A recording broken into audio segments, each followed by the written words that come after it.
Ross Insurance Center on Class D day here. Seen 2 games already played. First one was really good.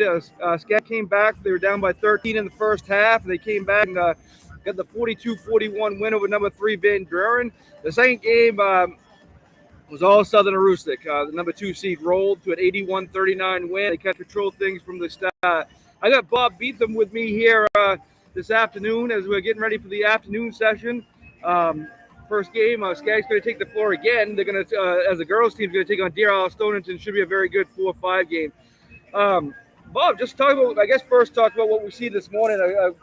A gritty comeback by Skag, huh? Yeah, down 11 at halftime, and then, really did a nice job getting the ball inside second half and, started finishing some shots that maybe they were missing a little bit in the first half. But, certainly, gritty effort by Skank, very young Skank team. And they'll take on Southern Aroostook in the semifinal. Yeah, talking to them after the game, they only have one player that's played here before. That was Hannon. So they definitely it's going to be a tough contest against Southern Aroostook. But they play a tough Class C schedule, and I don't think they're going to come in being overwhelmed, and they're going to give it their all. That might be a good one Thursday night, huh? Yeah, I think so. And sometimes, when you get to a tournament, if you've been tested during the regular season, I think that can only help you once you get here. Yeah, definitely. This afternoon, as I said, Deer Isle Stonington against Skank coming right up here in about 45 minutes or so. And then the top seed Southern Aroostook facing number 9 Shed. Tonight we got Wisdom Bangor Christian boys and Machias and Jonesport Beals boys. Let's start with this afternoon. What do you think of the Deer Isle Stonington Skank matchup? Honestly, I haven't seen either one of those teams this year. So, Deer Isle Stonington coming in, I believe, 16-1. The schedule is a little.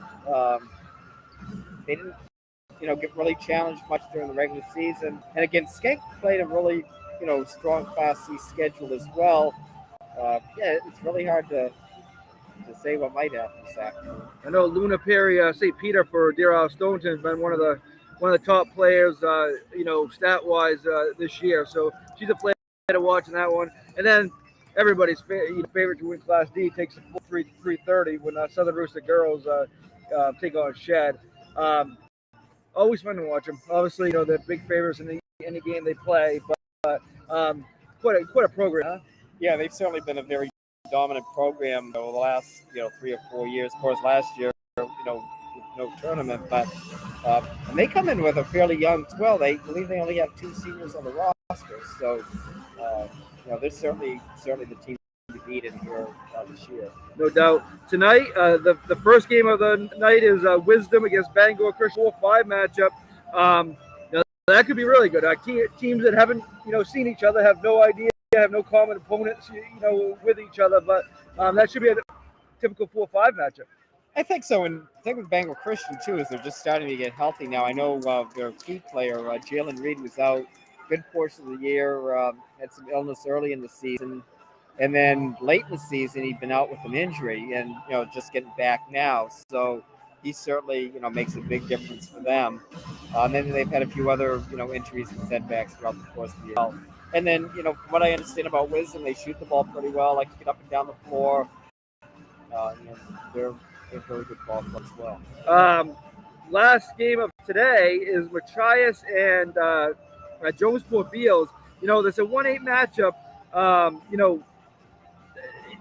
They've been the other way around in the past years. Jonesport Beals has been the highest seed, but now it's Machias, and them along with Southern Aroostook's kind of the favorites in Class D. Yeah. I would think so. Again, no disrespect to the other teams in the D tournament, but I would be shocked if it's not Southern and Machias in the final. I think those two are certainly separated themselves from the rest of the pack in Class D. Yeah, I agree. We're going to take a short break and be back and tell you what's happening tomorrow, and we'll talk about what's the best things we've seen so far and what we're looking forward to going forward. Be right back.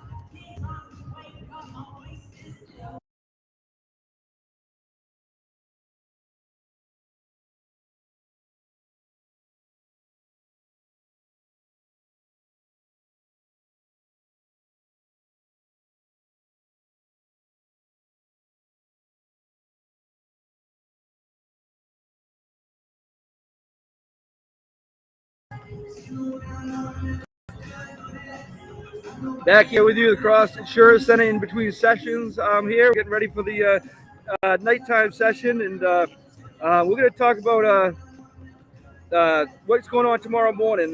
Before we'll meet here again tomorrow afternoon about the same time. We'll talk about the two morning games. The Class C finally takes the floor.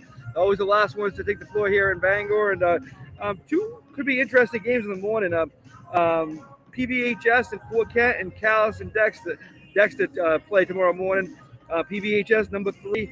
I've seen them, and I've seen them a few times on video, but I've seen them broadcasted a game of theirs too. They have a this might be the most balanced team that Nate Case has had, and they had some pretty darn good teams. But he's got 3 or 4 players that can score double figures, and they haven't really had that. They've had the star, Lexi Ireland and stuff, but they're definitely a threat. Fort Kent's very young. Just looking at their roster, I know they got a lot of freshmen and younger classmen. So, what do you expect of that one, Bob? I believe Penobscot Valley's fairly young as well. I think Penobscot Valley's length is really going to cause a lot of problems for people. They like to play that 1-3-1 zone and really get out on the wings really well, and I think that's going to really bother a lot of people. And key for Penobscot Valley is how well they shoot the basketball. They're not a great perimeter shooting team. What I understand, most of their games have been low scoring, but they're very good defensively, and they play awfully hard as well. Yeah, they're led by Holly and Kayla Long, and that should be an interesting one tomorrow morning. That kicks off things at 9:30. And then the second game in the morning, number 2 Callis against number 7 Dexter. I think that could be very entertaining. Dexter's played them quite a bit as the lowest seed throughout the years and have had some pretty good success. I know, back they got my first year covering this. They were number 8 seed, and they beat a high-powered, undefeated Callis team. So Coach Grant always has his team ready, and they base everything around defense, which that's one thing that doesn't slump. You go in and you're going to have that either way. So I think that could be a very good game tomorrow morning. Yeah, they say defense usually travels well, especially in tournament. It's certainly very true. So again, Coach Grant's going to try to make it a rock fight. They're going to try to win with their defense, and they're going to be a very tough out, I think, tomorrow. Definitely true there.